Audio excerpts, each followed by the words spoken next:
సంధ్యా theatre వద్ద జరిగిన తొక్కిసలాట ఘటనపై సోషల్ మీడియాలో ఎవరైనా తప్పుడు సమాచారం పోస్ట్ చేస్తే కఠిన చర్యలు తీసుకుంటామని హైదరాబాద్ పోలీసులు హెచ్చరించారు.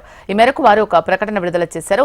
తొక్కిసలాట ఘటనపై సోషల్ మీడియాలో తప్పుడు సమాచారంతో పాటు ప్రజలను అపోహలకు గురిచేసేలా వీడియోలు పోస్ట్ చేస్తే కఠిన చర్యలు తీసుకుంటామన్నారు.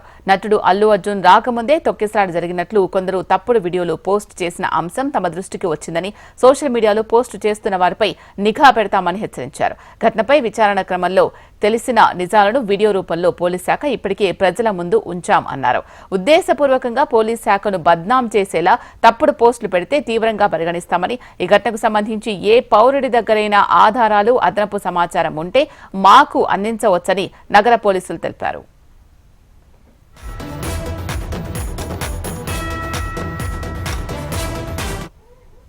సంధ్యా థియేటర్ వద్ద జరిగిన తొక్కిసలాట ఘటనపై సోషల్ మీడియాలో ఎవరైనా తప్పుడు సమాచారం పోస్ట్ చేస్తే కఠిన చర్యలు తీసుకుంటామని హైదరాబాద్ పోలీసులు హెచ్చరించారు. ఇక దీనికి సంబంధించి పూర్తి సమాచారం అందించడానికి మా హైదరాబాద్ బ్యూరో చీఫ్ రమణ సిద్ధంగా ఉన్నారు. రమణ, చెప్పండి. శిలా, సంధ్య థియేటర్ తొక్కిసలాట ఘటన చూస్తున్నాం మనం. దేశవ్యాప్తంగా ఎలాంటి చర్చకు దారితీసిందో ఒక హాట్ టాపిక్గా మారింది.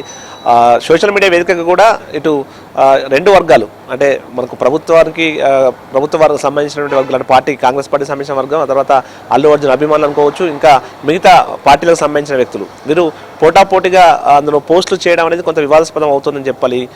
చాలా రోజులుగా దీనికి సంబంధించి పెద్ద ఎత్తున చర్చ కూడా జరుగుతుంది.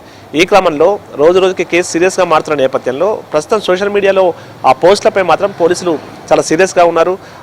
ఏదైతే పోలీసుల విచారణలో అల్లు అర్జున్ వచ్చిన తర్వాతే తొక్కిసలాట జరిగిందని చెప్పి ఆ పోలీసులు విచారణ ద్వారా తేల్చినప్పటికీ కూడా సోషల్ మీడియాలో మాత్రం చాలా వరకు పోస్టులు అల్లు అర్జున్ రాకముందే తొక్కిసలాట జరిగింది, అప్పుడే రేవంత్ చనిపోయింది అనేటువంటి కొన్ని వీడియోలను ఉద్దేశపూర్వకంగా వారు పోస్ట్ చేస్తున్నారు. మొత్తం కేసును పక్కదోవ పట్టించే విధంగా ప్రయత్నం చేస్తున్న ఆరోపణ అయితే ముఖ్యంగా పోలీసులు చేస్తున్నారు.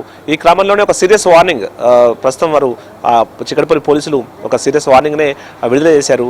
ఎవరైనా కానీ ఉద్దేశపూర్వకంగా తప్పుడు కథనాలను, తప్పుడు సంబంధించిన వీడియోలను సోషల్ మీడియాలో పోస్ట్ చేస్తే మాత్రం కఠిన చర్యలు ఉంటాయని కూడా వారు స్పష్టం చేస్తున్న పరిస్థితి ఉంది. ఎందుకంటే ఒక అమాయక ప్రాణం బలైంది. ఈ కేసులో పోలీసులు చాలా సీరియస్గా, చాలా నిజాయితీగా తమ దర్యాప్తును కొనసాగిస్తున్నారు.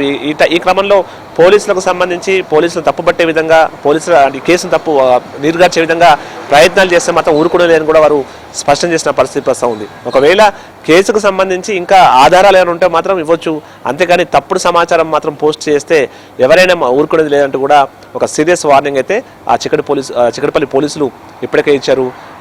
నిన్న కూడా అల్లు అర్జున్ విచారించారు. కేసు చాలా తీవ్రస్థాయికి చేరుకుంది, పొలిటికల్ టర్న్ కూడా తీసుకుంది. చాలా వరకు చూస్తున్నాం మనం. ఇటు కొన్ని అంటే అధికార పార్టీ కావచ్చు, మిగతా ప్రతిపక్షాలకు సంబంధించిన నాయకులు కూడా మాటలు, ఆరోపణలు, ప్రత్యారోపణలు చేసుకోవడం కూడా సర్వసాధారణంగా మారిపోయింది. ఇలాంటి పరిస్థితుల్లో చాలా సున్నితమైన అంశం కాబట్టి ఇప్పుడున్న పరిస్థితుల్లో సోషల్ మీడియా వేదికగా తప్పుడు వీడియోలు పెట్టడం కావచ్చు, లేదంటే కేసు దర్యాప్తుకు ఆటంకం కలిగించే విధంగా వీడియోలు పెట్టడం చేస్తే మాత్రం ఊరుకునేది లేదంటూ కూడా పోలీసులు తీవ్రమైనటువంటి ఒక వ్యాఖ్యలు చేసిన పరిస్థితి ఉంది. కొన్ని హెచ్చరికలు కూడా జారీ చేసినట్టు భావించాలి. ఎవరైనా మాత్రం ఒకవేళ సోషల్ మీడియాలో ఎలాంటి పోస్టులు పెడితే మాత్రం ఖచ్చితంగా చట్టపరంగా వారిపై చర్యలు తీసుకుంటామని స్పష్టం చేశారు. Sheela, thank you Ramana.